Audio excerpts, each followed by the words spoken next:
Mimicry कर लेता हूँ। आई थिंक बिकॉज ऑफ जब उसकी रजा होगी तो हम become one of the biggest professions. Sir मुझे पता चला है सिंगिंग के अलावा आपका एक और पैशन है सर, फोटोग्राफी का। मेरे बहुत सारे पैशन हैं। जैसे मुझे भगवान ने बहुत कुछ देकर नवाज दिया, इसलिए कंफ्यूज हो गए वो। जैसे इसको क्या क्या है किस में बताइए कहूँ? सर। खाना मैं बहुत अच्छा बनाता हूँ, अच्छा, खाना बनाते हैं। फोटोग्राफी कर लेता हूँ, मिमिक्री कर लेता हूँ। मिमिक्री किस किस की आप करते हैं सर? एक क्लिपिंग आपको दूंगा, ज़रूर आप उसमें जी। चलाइएगा अपने पॉडकास्ट में, उसको एडिट में डालिएगा, लोगों को पता चले। मैंने बच्चन साहब के लिए 2005 में एक फिल्म आई थी फैमिली, हाँ हाँ, उनकी पूरी आवाज़ मैंने की है। क्या आप बात कर रहे हो आप जी सर? जी जी, राजकुमार संतोषी की फिल्म है, हाँ। केशुराम से इनको प्रोड्यूस किया है। Correct correct. वो अक्षय कुमार और उनके बेटे भी उसमें है, जिसका बिल्कुल, गाना था कतरा कतरा जी का बेटा, हाँ। जिएंगे कतरा कतरा, उसमें आपकी आवाज है बच्चन वो साहब की? बच्चन साहब की आवाज़ डबिंग मैंने की थी। ओ भाई, क्योंकि उसमें ना मैं बता रहा हूँ, मुझे क्यों याद है ना कि एक फिल्म उनकी आई थी अग्निपथ। जी। तो अग्निपथ में जो उनका स्टाइल था ना, हाय पिचाई तेरा नहीं, वो अलग था, बिल्कुल वो अलग था। वो अलग था, बट उसी हाँ। के जोन में ना, क्योंकि बच्चन साहब हाँ, की उस उसमें तरह की उनको आवाज। गैंगस्टर दिखाया है। हाँ। बहुत, और बहुत सारे ऐसे ऐसे इंटेंस सीन्स हैं, तो वो व्हाइट कोट पहन के रहते हैं और क्योंकि मुझे अमित जी, अब वो वाले अमित जी तो रहने, अरे भैया ये कुत्ता, वो वाले अमित जी अब नहीं रहे। अब वो संजीदा एकदम, सीरियस कैरेक्टर, बोल कहाँ करेगा मेरे एनकाउंटर, तो इस तरह से बात करते हैं अपने सीन्स में, कम ऑन। तो वो एक अलग वो हो जाता है। हालांकि मेरी जो नॉर्मल स्पीकिंग वॉइस है, it's pretty close to Sachin. तो सचिन जी का भी बहुत सारा क्या है। What do you think, Sachin, is going to be a strategy for your next match as you're playing the arch rivals Pakistan tomorrow? I think because of my tennis elbow, uh, I'm having a little problem to play, but I think uh, uh, I'll try my best, since it's always cat and mouse thing to play with Pakistan. So I'll try my best. क्या बात है भाई, क्या बात है, खदान है आप, मतलब तो ये अलग चीज है। फिर आप आ जाते हैं जजंतरम अमंतरम में, अरे शुंडी के महाराज, ये गुलशन ग्रोवर का। गुलशन ग्रोवर, हाँ, तो ये किए हैं बहुत सारे एनिमेशन कैरेक्टर्स किए हैं, जैसे श्रेक है, मेडागास्कर, शार्क टेल, बहुत फिल्मों में हमने वॉइसेस किए हैं कार्टून कैरेक्टर्स ये के। किसी को नहीं पता है सर। हाँ, तो ये सबको हमने बहुत ज़्यादा वो नहीं किया, लेकिन हाँ ये है कि डबिंग, इनिशियली जब मैं बॉम्बे में आया था तो डबिंग से रोजी रोटी। कितना पैसा मिलता था डबिंग के लिए? उस टाइम पे क्राउड की डबिंग हम लोग करते थे तो 300 रुपये मिलता था और खाना मिलता था, तो वो हमने उस टाइम पे किया। उसके बाद धीरे धीरे वेजेस बढ़ते गए कि क्राउड का 750 रुपये मिलने लगे। अब तो बहुत अच्छा मिल रहा है। अभी तो नेटफ्लिक्स क्या, हर जगह लैंग्वेज ऑप्शंस की वजह से हिंदी में भी आ गया। सारे सीरीज और सारे वो डब होते हैं। अब डबिंग आर्टिस्ट के साथ बहुत अच्छा काम है। It's become one of the biggest professions in India. Voicing has become a good profession. Right. अगर आप अच्छे से वॉइसिंग कर सकते हैं, आपकी आवाज़ बहुत अच्छी है, तो आपको बहुत काम मिल सकता है। There is a company called Sound and Vision, जिनके साथ मैंने भी शुरू किया था। आज वो बहुत बहुत बड़ी कंपनी है। तो साउंड एंड विजन ने बहुत अच्छे अच्छे आर्टिस्ट। अभी आप कर रहे हैं या छोड़ दिए हैं सर आप? नहीं, डबिंग मैंने 2005 में छोड़ दिया था। जब सिंगिंग में आया तो फिर समय नहीं दे पाया, बिकॉज शोज करना, फिर रिकॉर्डिंग्स करना और ये सब चीज़ें, तो फिर डबिंग छोड़ दी मैंने। सर फैमिली फिल्म में जब आपने अमिताभ बच्चन साहब की डबिंग की, तो उसके लिए कितना पैसा मिला था आपको? एक्चुअली हुआ क्या था कि मैं गया था सेंसर कॉपी करने के लिए, क्योंकि जब भी कोई भी फिल्म सेंसर के लिए जाती है तो उसमें पायलट साउंड्स नहीं भेजते हैं। They try to send dub करा के, तो कोई भी ऐसा डब कर देता है जो थोड़ा बहुत मैच कर सके वॉइस को, और वो सेंसर में चला जाता है। फिर सेंसर से अप्रूवल होके आने के बाद ओरिजिनल एक्टर करते हैं। तो इसकी भी मैं सेंसर कॉपी करने गया हुआ था आनंद स्टूडियो बैंड्रा में, देवानंद जी का। उस स्टूडियो में ये डबिंग चल रही थी।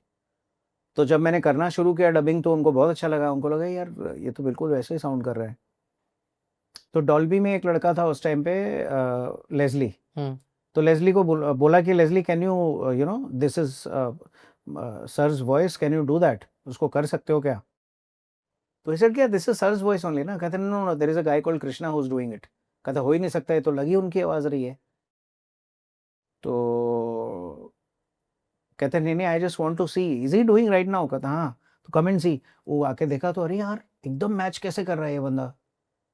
तो फिर हॉस्पिटल उन्होंने भेजा एक रील करके, सुनाया अमित जी को। अमित जी का अप्रूवल लिया, बाकायदा अप्रूवल लेने के बाद उन्होंने बोला ठीक है आप करिए, बिकॉज अभी 3 महीना तक तो डॉक्टर ने अलाउ ही नहीं किया मुझे कि उनके फिर सर्जरी हुआ था दोबारा से इंटेस्टाइन का।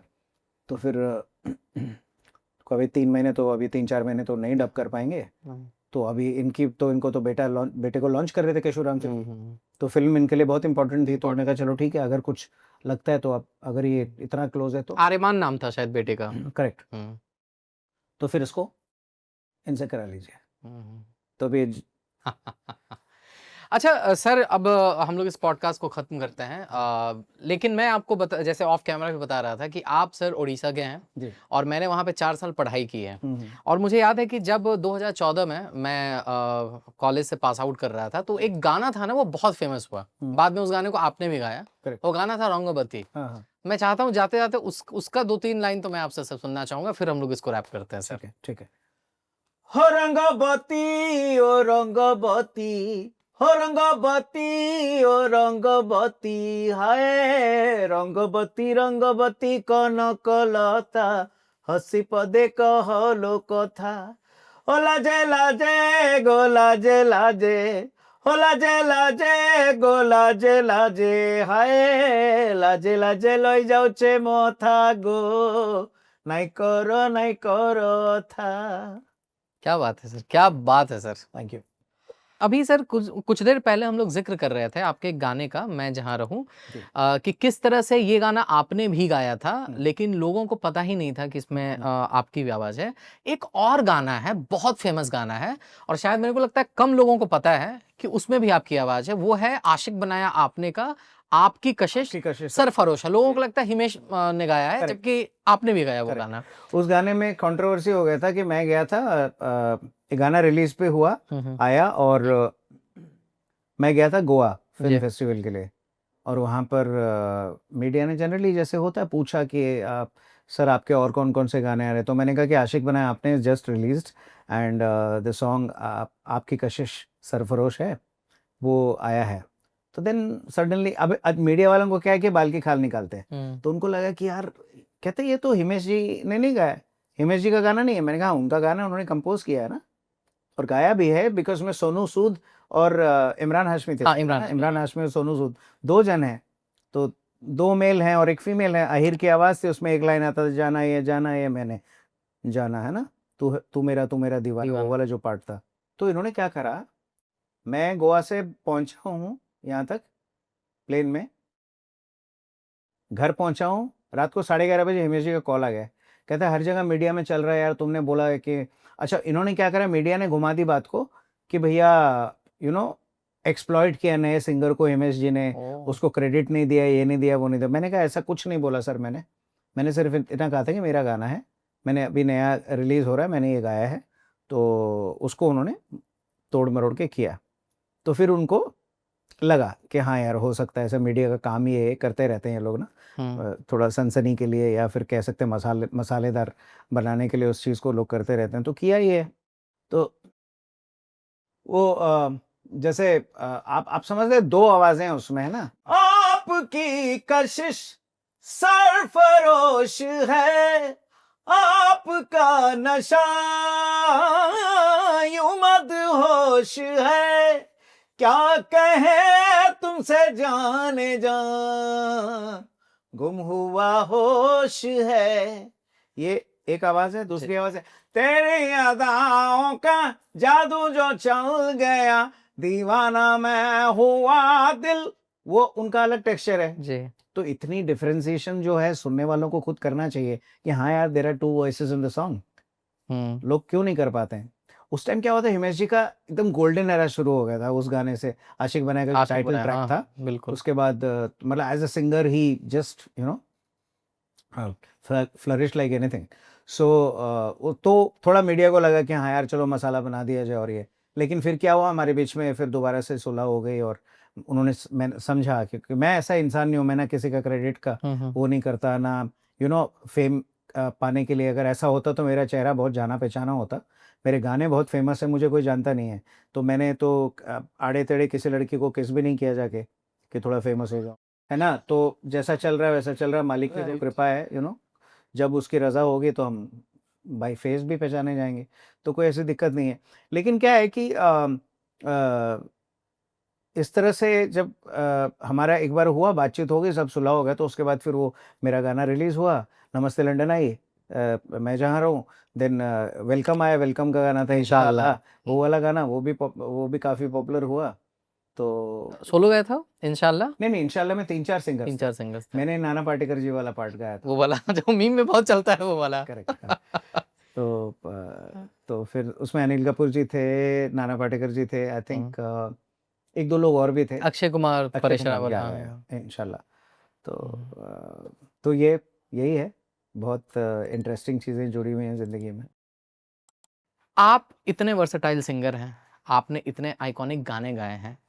आपको 22 अलग-अलग भाषाएँ आपको आती हैं। हाँ, मतलब गा सकता हूँ हाँ, भाषाओं में, हाँ। लेकिन आपके गाने फ़िल्मों में क्यों नहीं आते हैं ज़रा? फ़िल्मों का क्या हो गया, अभी एक ऐसा हो गया, ग्रुपिज़्म हो गया है।